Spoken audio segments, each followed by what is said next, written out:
The big blind is the most misunderstood and understudied position in poker. This causes players to make major minus EV mistakes with both their calling range and their 3-betting range. One of the most common mistakes is calling too many hands while not 3-bet bluffing often enough. These problems are directly connected because many big blind 3-bet bluffs are taken from the weakest portion of the calling range and turned into 3-bets. When players call all of these hands instead, their calling range becomes weaker and easier for opponents to exploit post-flop. The big blind naturally has a condensed calling range, meaning it contains mostly medium-strength hands while lacking top-of-range hands like pocket aces and pocket kings. By moving some of the weakest calls into our 3-betting range, we remove vulnerable hands and increase the overall strength of the hands we continue to call. This creates a polar 3-betting strategy, where we 3-bet our strongest value hands alongside carefully selected bluffs. A polar 3-bet strategy is a necessity when there's a wide calling range to protect, as having too many hands in your calling range makes it condensed and weak. However, these 3-bet bluffs are not chosen randomly. The hands we call and 3-bet depend on how they interact with the opener's range, meaning our strategy changes against opens from each position. In this video, I'm going to break down exactly which hands you should call and 3-bet against each position from the big blind. I'll explain why the ranges change based on the opener's range and sizing, cover common mistakes, and show you how to adjust against different player types to maximize your EV. Before getting into the exact ranges, I first want to explain how opening size should affect your big blind defense. The ranges I'm going to show are based on specific opening sizes, so they should not be followed blindly when your opponent uses a different size. When opponents open to 2 big blinds, we can defend wider because we are investing less money and therefore need less equity to continue profitably. Hands that mix between calling and folding against a 2.2 big blind open often become pure calls against a 2 big blind open, while some borderline folds can now mix between calling or folding. A practical way to think about this is that facing a smaller open may allow us to defend roughly 1 position wider. For example, our big blind calling range against a 2 big blind under the gun open may begin to resemble the range we would call against a standard hijack open. This is only a general guideline because the opener's exact range still matters, but it provides a useful adjustment without requiring a separate chart for each possible size. The opposite applies against larger opens. Since we are receiving worse pot odds, we need more equity to continue, so should be folding out the bottom of our calling range. Player type also affects how widely we can call. Against a passive recreational player, we can often defend wider because they bluff at a much lower frequency post-flop. Since we expect to face less pressure after calling, we can often over-realize our equity out of position. However, this does not mean that we should automatically tighten our range against an overly aggressive opponent. Those adjustments require changes to how we respond to aggression, and I'll cover those exact exploits in a different video. Throughout this video, I use GTO Genesis to analyze the big blind preflop ranges. GTO Genesis provides free, extensive preflop libraries so you can master big blind 3-betting yourself. Use the link in the description to get 10% off while also helping support the channel. By the end of this video, you should have a clear framework for building your big blind calling and 3-betting ranges, along with a stronger understanding of why each hand is played differently depending on the opener's position, sizing, and tendencies. When we're facing an under-the-gun open, both our big blind calling and 3-betting ranges need to be at their tightest. Since the under-the-gun player has the highest density of premium hands, we have the least equity against their overall range and have to play accordingly. Looking first at the value 3-bets. Because the under-the-gun player has such a strong opening range, the only hands 3-betting for value are pocket aces, pocket kings, and ace-king suited. That means that extremely strong hands like ace-king offsuit and pocket queens are pure calls pre-flop in theory. Keeping these hands in our calling range increases the calling range's overall strength, making it more difficult for the under-the-gun player to apply excessive pressure post-flop. Calling also keeps weaker hands that we dominate in the pot post-flop, such as weaker ace-x and lower pocket pairs that might fold if we 3-bet. Additionally, ace-king offsuit and pocket queens can be placed in a somewhat uncomfortable position if the under-the-gun responds to the 3-bet by 4-betting. However, we should adjust this value range against recreational players who overcall 3-bets.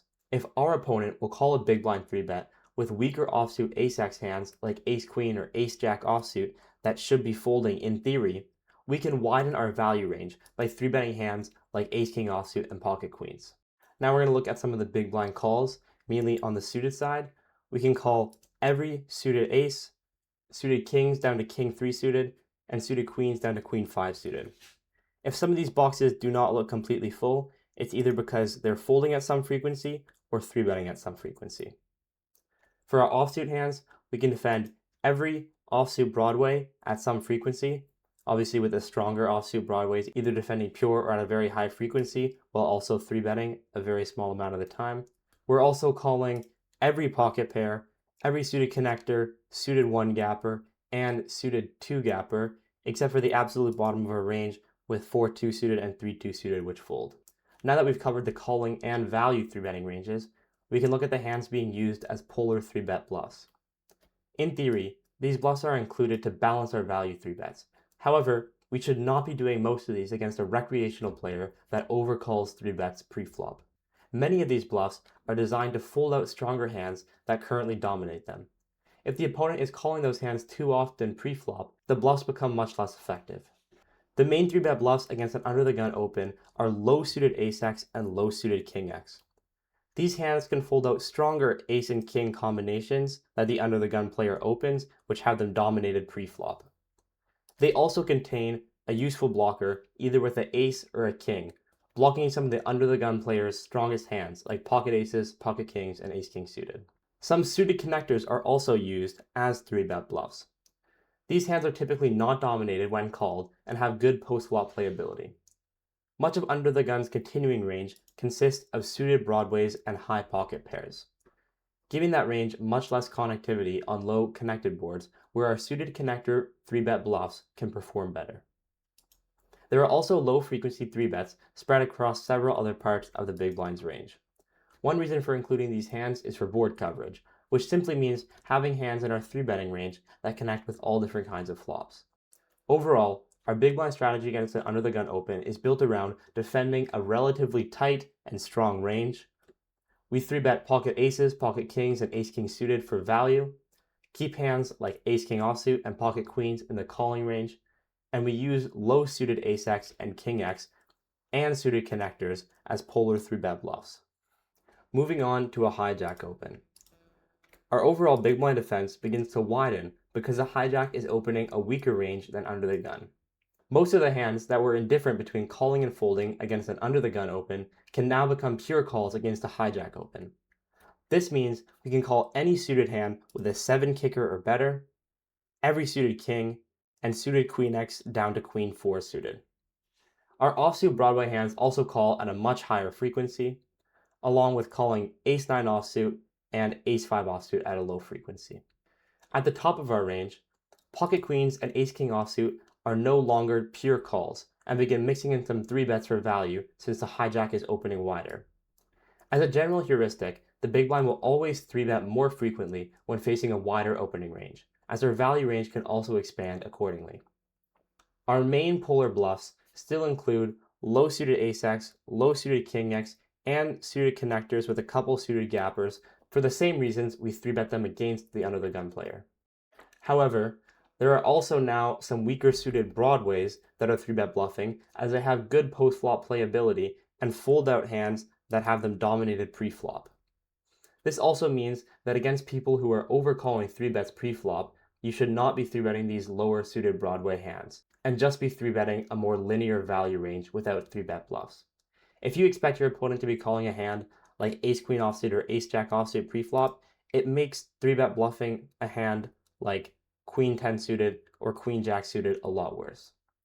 The hands which we 3-bet bluff change as we face opens from different positions, as the hands we 3-bet bluff depend on how wide the opener's range is and what they fold to a 3-bet.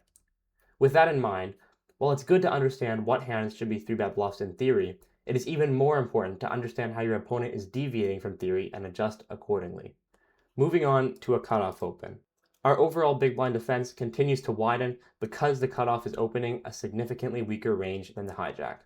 For our suited hands, we can now call every suited queen, suited jacks down to jack 4 suited, and any suited hand with a 6 kicker or better. Our offsuit calling range also expands to include hands like king 9 offsuit, ace-8 offsuit, and ace-7 offsuit at a lower frequency, and some of the stronger offsuit connected hands at a low frequency, such as 10-9 offsuit and 9-8 offsuit. These weaker hands can continue because the cutoff is opening a wider range. As a result, they have more equity against the cutoff's entire opening range than they would against a tighter hijack or under the gun range. At the top of our range, hands like pocket queens, ace-king offsuit, and king-queen suited are now typically 3-betting, so they appear in the calling range less frequently. However, the specific hands we use at 3-bet bluffs also begin to change. Hands like ace-5 suited and ace-4 suited are now pure calls against the cutoff open. Since the cutoff has a higher density of lower card hands in its opening range, these low-suited ace-x hands are dominated less often and therefore benefit more from remaining in the calling range. When I say the cutoff has a higher density of these hands, I simply mean that a larger portion of its opening range is made up of lower card combinations compared to an earlier position open.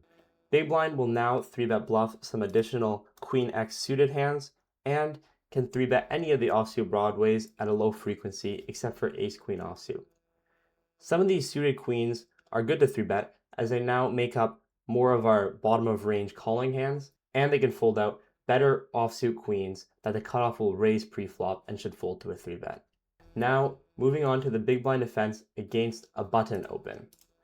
Against the button open and the small blind open, I will only be covering the big blind's calling range, as I already talked about the big blind's 3-betting range in a separate 3-betting video, linked in the top right.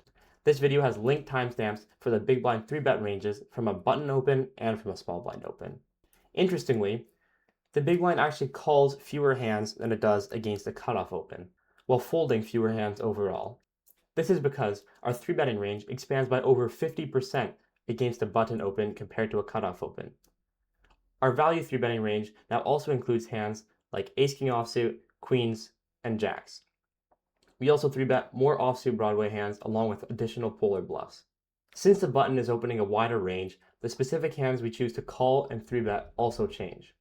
This actually leads to us folding a few hands that we would call against the cutoff open, including 4-2 suited and some of the weaker offsuit connected hands like 9-8 offsuit and 8-7 offsuit.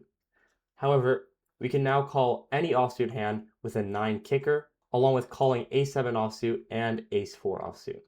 Overall, we defend more hands against the button open, but a much larger portion of that defense comes through 3-betting instead of calling. Moving on to a small blind open. Our strategy changes in a similar way to how it changed when facing a cutoff open versus a button open. We fold fewer hands overall, but we also call fewer hands because our 3-betting range doubles compared to facing a button open. Since we now 3-bet all suited Broadway hands and hands like Jack-9 suited, 10-9 suited, and most of the suited connectors, these hands are removed from our calling range. As a result, our calling range becomes significantly more condensed and contains fewer strong hands. This is less problematic against the small blind because the big blind gets to play in position post-flop, allowing us to over-realize our equity. We can also slightly expand the weaker portion of our offsuit calling range, adding hands like 10-8 offsuit and 9-8 offsuit. Just remember to adjust this range based on the opponent and their opening size. Against a passive player or a small blind opening to 2.5 big blinds instead of 3 big blinds, we can call wider because we're either receiving a better price or expect to face less pressure post-flop. However, against much larger opens, such as 4 or 5 big blinds, we need to tighten our range because our pot odds are significantly worse. That's the final big blind range we're going to look at today. The most important takeaways are that we can call wider and 3-bet more against wider opens. We should not 3-bet bluff opponents that overcall 3-bets pre-flop, and we can defend more against smaller opens and passive opponents. If you want to master playing from the big blind, GTO Genesis has free pre-flop libraries and additional solver tools. Make sure to check it out using the link in the description to improve your game and help support the channel by using code KTG for 10% off. Hope you have a great day, and I'll see you next video.